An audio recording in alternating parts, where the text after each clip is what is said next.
नमस्कार, sports can में आपका स्वागत है। मैं हूं हिमांशु कांडपाल। 15 मिनट के इस कार्यक्रम में हमारे साथ हैं खेल पत्रकार शबाब अनवर। शबाब, नमस्कार। नमस्कार और श्रोताओं को भी नमस्कार। शबाब, इससे पहले विभिन्न खेल खबरों पर आपसे चर्चा शुरू करें जी, नजर डालते हैं आज की हेडलाइंस पर। बिल्कुल। तो आज की हेडलाइंस हैं, भारत की अंडर 19 महिला क्रिकेट टीम दक्षिण अफ्रीका में अंडर 19 2020 विश्व कप के फाइनल में भारत का मुकाबला इंग्लैंड से। भारत और न्यूजीलैंड के बीच पहला T20 क्रिकेट मैच जारी। ऑस्ट्रेलियन ओपन में भारत की सानिया मिर्जा और रोहन बोपन्ना की जोड़ी को मिक्स्ड डबल्स के फाइनल में हार का सामना करना पड़ा। पुरुष सिंगल्स फाइनल तय। और जर्मनी ने ऑस्ट्रेलिया को हराकर हॉकी विश्व कप के फाइनल में जगह बनाई।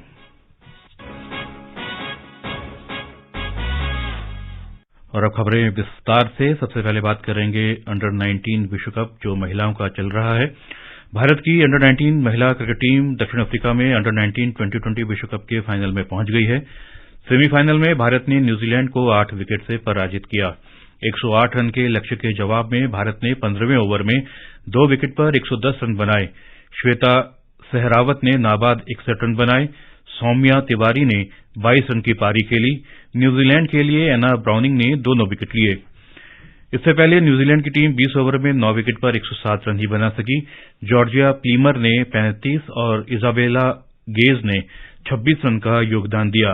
भारत के लिए पार्श्वी चोपड़ा ने 3 विकेट लिए। उन्हें प्लेयर ऑफ द मैच घोषित किया गया। भारत की अंडर 19 टीम फाइनल में पहुंच चुकी है। एक अच्छी खबर क्रिकेट से सबसे पहली खबर यही आई हमारे पास। जी बिल्कुल। और फाइनल में जो भारतीय टीम पहुंची है और फाइनल तक का जो सफर है उसको आप किस तरह से देखते हैं? बहुत ही शानदार रहा है। खास करके अगर देखा जाए न्यूजीलैंड जैसी टीम जिसको पराजित करके भारत की टीम पहुंची है आगे, तो उसके खिलाफ जो पहले 5 T20 अंतर्राष्ट्रीय मैच खेले गए थे उसमें सब भारत ने जीते थे। एक सीरीज कराई गई थी इसी महिला विश्व कप को देखते हुए।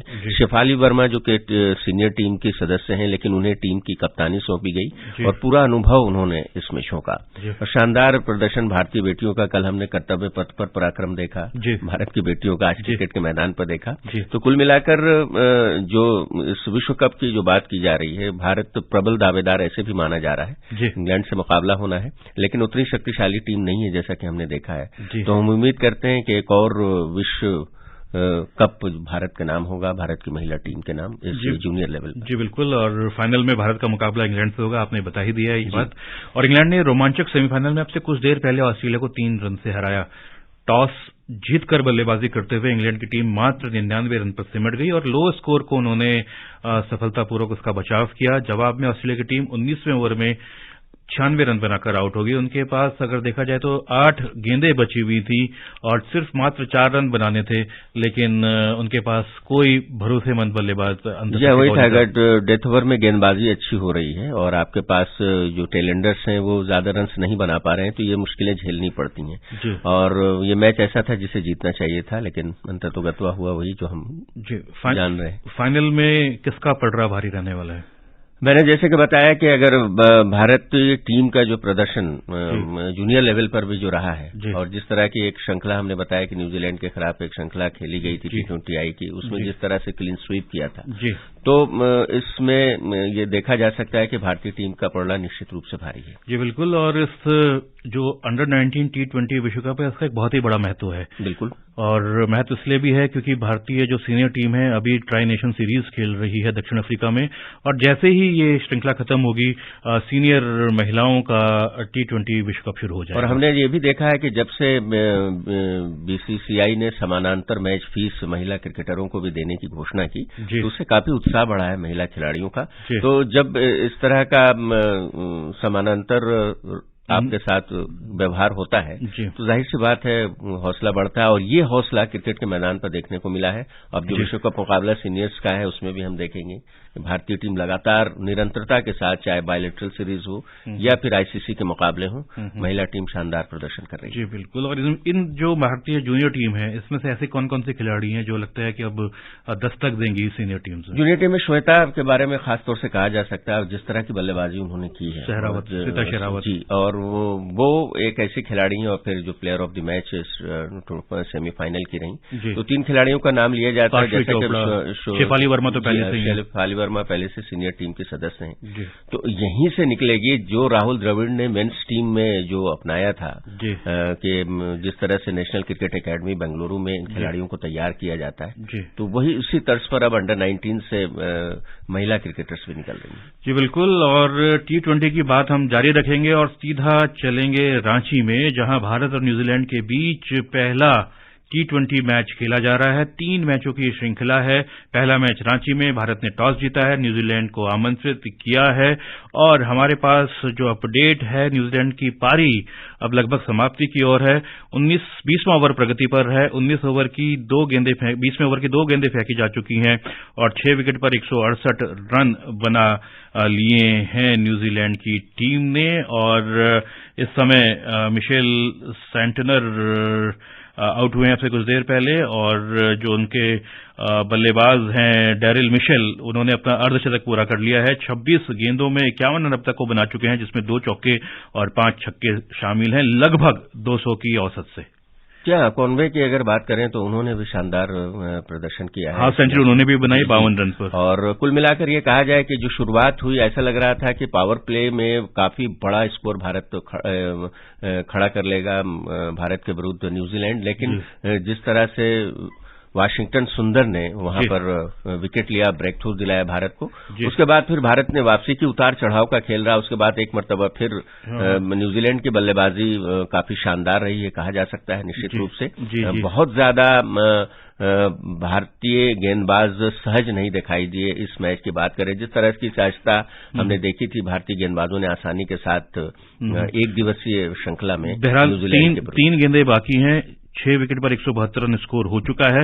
और इस मैच की अगर हम बात करें, टारगेट तो जल्दी ही आ जाएगा। इस मैच की अगर हम बात करें तो भारत के 3 वरिष्ठ खिलाड़ियों को विश्राम दिया गया, क्योंकि एक दिवसीय श्रृंखला 3-0 से वो जीत चुके हैं। T20 में विश्राम देकर बिल्कुल नए खिलाड़ी उतारे गए हैं। उसका कारण ये भी कि 2024 में फिर से T20I का विश्व कप होने वाला है। हालांकि पिछला जो प्रयोग रहा था वो सफल नहीं रहा था, लेकिन एक मरतबा फिर रोटेट किया जा रहा है खिलाड़ियों को, क्योंकि भारत के पास बेंच स्ट्रेंथ इतना मजबूत है कि खिलाड़ियों को मौका दिया जाता है। आज रांची चूंकि ईशान किशन का होम ग्राउंड है, एक बहुत ही अच्छा रन आउट किया उन्होंने, और कुल मिलाकर कहा है कप्तान हार्दिक पांड्या ने भी कि आज मैं नहीं, आज तो ईशान किशन ने, तो काफी जिम्मेदारी उन पर भी आ गई है। अगले वर्ष जो लक्ष्य मिलेगा वो किस तरह से उसमें योगदान देते। अगले वर्ष T20 में ये क्या ये माना जाए कि जो हमारे सीनियर खिलाड़ी हैं लगभग वो पर्दे के पीछे ही रहेंगे अब? नहीं, विश्व कप में तो अगले वर्ष जो T20 का विश्व कप है, उसमें से कुछ खिलाड़ियों के बारे में ये कहा जा सकता है कि शायद उन लोगों को विश्राम इसीलिए दिया जा रहा है कि वो शायद, लेकिन जो 2 खिलाड़ी हैं वो तो खेलेंगे इसमें। जी बिल्कुल। और बहरहाल हमारे पास अपडेट यही है कि 6 विकेट पर 172 रन बना लिए हैं न्यूजीलैंड ने। और अगली खबर पर हम चलेंगे, और अगली खबर है ऑस्ट्रेलियन ओपन की। साल के पहले ग्रैंड स्लैम ऑस्ट्रेलियन ओपन में भारत की सानिया मिर्जा और रोहन बोपन्ना की जोड़ी को मिक्स्ड डबल्स के फाइनल में हार का सामना करना पड़ा। ब्राजील के लुइसा स्टेफेनी और राफेल मार्टोस की जोड़ी ने सानिया और बोपन्ना की जोड़ी को 7-6, 6-2 से हराकर अपना पहला ग्रैंड स्लैम खिताब जीता। और सानिया ने पहले ही घोषणा कर दी थी कि उनका अंतिम ग्रैंड स्लैम टूर्नामेंट होगा, और ऑस्ट्रेलियन ओपन के बाद दुबई ओपन टेनिस चैंपियनशिप में भाग लेकर सानिया पेशेवर टेनिस को भी अलविदा कह देंगी। और कुल मिलाकर कैसा रहा उनका ग्रैंड स्लैम का सफर, आइए सुनते हैं ये रिपोर्ट। सानिया ने अपने करियर में कुल 6 ग्रैंड स्लैम खिताब जीते। उन्होंने महिला डबल्स में 3 और मिक्स डबल्स में 3 खिताब जीते। पहला ग्रैंड स्लैम 2009 में महेश भूपति के साथ जोड़ी बनाकर ऑस्ट्रेलियन ओपन में जीता था। 2012 में महेश भूपति के साथ फ्रेंच ओपन में मिक्स डबल्स का खिताब भी अपने नाम किया। 2014 में सानिया ने ब्राजील के ब्रूनो सुआरेस के साथ अमेरिकी ओपन में मिक्स डबल्स का खिताब जीता था। इसके अलावा सानिया मिक्स डबल्स में 4 बार ऑस्ट्रेलियन ओपन में और 1 बार फ्रेंच ओपन में उपविजेता रहीं। सानिया ने तीनों महिला डबल्स खिताब स्विट्जरलैंड की मार्टिना हिंगिस के साथ जोड़ी बनाकर जीते थे। सानिया और हिंगिस ने 2015 में विंबलडन और अमेरिकी ओपन में खिताब जीते। 2016 में इस जोड़ी ने ऑस्ट्रेलियन ओपन का खिताब जीता। सानिया और रूस की एलिना वेस्निना की जोड़ी 2011 में फ्रेंच ओपन के फाइनल तक पहुंची थी। सानिया का पेशेवर टेनिस करियर ऑस्ट्रेलियन ओपन से ही शुरू हुआ था। एक समय सानिया की सिंगल्स रैंकिंग 27 तक पहुंच गई थी। Vishal Sharma, sports can. जी बिल्कुल। और सानिया मिर्जा भारत की स्टार टेनिस खिलाड़ी, और जब वो टेनिस खेलने उतरी तो उसके बाद से ही महिला टेनिस उतना लोकप्रिय नहीं था और उसके बाद से लड़कियों ने भी उनको अपना आदर्श मानते हुए टेनिस खेलना शुरू किया और ग्रैंड स्लैम का आज उनका ये जो करियर है वो समाप्त हुआ। जी हाँ, बिल्कुल, काफी प्रेरणा मिली उनके पिताश्री से भी, क्योंकि वो खेल पत्रकार हैं और वो पहले कुछ और खेल में जाना चाहती थी। उसके बाद जब हैदराबाद आई मुंबई से तो फिर उन्होंने टेनिस खेलना शुरू किया और 6 ग्रैंड स्लैम खिताब अगर आप जीतते हैं देश के लिए तो ये बहुत बड़ी बात है। अब दुबई में वो अंतिम मुकाबला खेलेंगे, ग्रैंड स्लैम्स का उनका अंत हो चुका है। तो काफी भावुक भी हुई क्योंकि 18 साल पहले इसी मैदान कोर्ट पर उनकी याद ताजा हो गई जब उन्होंने अपने सफर की शुरुआत की थी। तो कुल मिलाकर देश ने भी उन्हें दिया। हमें अच्छी तरह याद है कि उनके शानदार प्रदर्शन के लिए उन्हें जो भारत का सर्वोच्च खेल पुरस्कार है भारत रत्न दिया गया, उसके अलावा अर्जुन अवार्ड से भी नवाजी गई और पद्मश्री और पद्म विभूषण, तो 4 प्रतिष्ठित पुरस्कार भारत सरकार की तरफ से यानी देश की तरफ से उन्हें मिल चुके हैं। 6 ग्रैंड स्लैम खिताब हैं, लेकिन सबसे बड़ी बात यह भी है कि वो 4 बार ऑस्ट्रेलियन ओपन में और 1 बार फ्रेंच ओपन में उपविजेता भी रही है मिक्स्ड डबल्स में। जी हाँ, ये काफी अच्छी बात है आपने बताई, क्योंकि जाहिर सी बात है फाइनल मुकाबले में पहुंची, संघर्ष किया और वहां पर वो उपविजेता रही। जी बिल्कुल, और इसके अलावा उन्होंने एशियाई खेलों में सिंगल्स और डबल दोनों में मिलाकर 2 स्वर्ण, 3 रजत और 3 कांस्य पदक जीते और उन्होंने राष्ट्रमंडल खेलों में सिंगल्स में रजत और डबल्स में कांस्य पदक जीता है। और अगर पुरुष सिंगल्स की बात करें तो रविवार को सर्बिया के नोवाक जोकोविच का मुकाबला यूनान के स्टेफानोस सित्सिपास से होगा। सेमीफाइनल में जोकोविच ने अमेरिका के टॉमी पॉल को और सित्सिपास ने रूस के केरन खेचनोव को पराजित किया। कल महिला सिंगल्स फाइनल में कजाकिस्तान की एलिना राइबाखिना का मुकाबला रूस की एरिना सबालेंका से होगा। और श्रोताओं, रांची से हमारे पास अपडेट आया है। न्यूजीलैंड ने भारत को 177 रन का टारगेट दिया है। 20 ओवर में 6 विकेट पर 176 रन बनाए हैं न्यूजीलैंड ने। और अब बात हॉकी की। ओडिशा में हॉकी विश्व कप में जर्मनी फाइनल में पहुंच गया है। भुवनेश्वर में सेमीफाइनल में जर्मनी ने ऑस्ट्रेलिया को 4-3 से पराजित किया। थोड़ा सा क्या आप इसको अपसेट कह सकते हैं, क्योंकि ऑस्ट्रेलिया प्रबल दावेदार के रूप में यहां पे पहुंचा था। हाँ बिल्कुल, और बढ़त भी थी और उसके बाद ये कहा जा रहा था कि हालांकि जर्मनी कोई कमजोर टीम नहीं है, लेकिन प्रबल दावेदार निश्चित रूप से ऑस्ट्रेलिया था। लेकिन जिस तरह से हैट्रिक हुई और फिर 6 सेकंड पहले खेल समाप्ति के आखिरी क्वार्टर के जिस तरह से गोल हुआ, बढ़त को मजबूत बनाई गई, तो उसके बाद फिर ज्यादा समय था नहीं। जी बिल्कुल, हाफ टाइम तो जैसे ही हमने बताया 2-0 की बढ़त बनाई हुई थी और जर्मनी के लिए पहले गोंजालो ने हैट्रिक लगाई और तीनों गोल उन्होंने जो कि वो पेनल्टी कॉर्नर को कन्वर्ट करके किए हैं।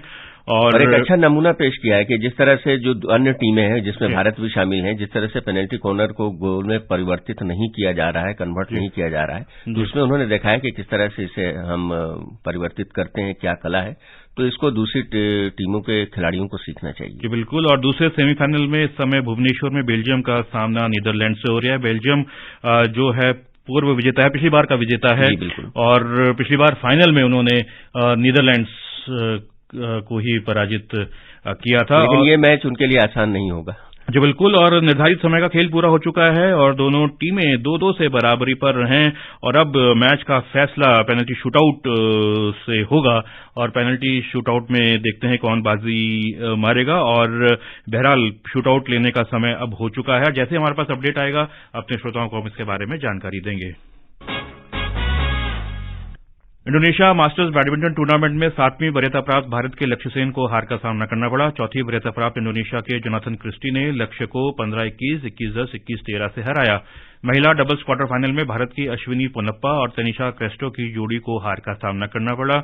महिला सिंगल्स में स्पेन की कैरोलिना मैरिन, दक्षिण कोरिया की आंसी यंग और चीन की हान हुई और वैंग जी यी सेमीफाइनल में पहुंच गई हैं। भारतीय खिलाड़ियों की बात करें, बैडमिंटन खिलाड़ियों की बात करें तो पिछला साल बड़ा स्वर्णिम रहा है, ऐतिहासिक प्रदर्शन रहा है, चाहे वो राष्ट्रमंडल खेल हो चाहे वो थॉमस कप में उनका प्रदर्शन हो। थॉमस वेबर में भी काफी शानदार प्रदर्शन भारतीय टीम ने किया है। अब 2023 की शुरुआत में शुरुआती मुकाबले हैं। हमारी नजर ये रहेगी जो बड़े टूर्नामेंट्स होंगे जिसमें भारत को अच्छा प्रदर्शन करना है नए वर्ष में। जी बिल्कुल, और बहरहाल हमारे पास समय नहीं है कि इस पर और दूसरी खेल खबरों पर अपने मेहमान के साथ हम चर्चा जारी रखें। तो श्रोताओं, आज हमने आमंत्रित किया था वरिष्ठ खेल पत्रकार शबाब अनवर को। शबाब, आपने समय निकाला, स्टूडियो में हमसे बातचीत की, इसके लिए आपका बहुत बहुत धन्यवाद। आपका भी शुक्रिया। जी बिल्कुल श्रोताओं, मुझे यानी कि हिमांशु कांडपाल और स्पोर्ट्स कैन की पूरी टीम को दीजिए अनुमति। नमस्कार।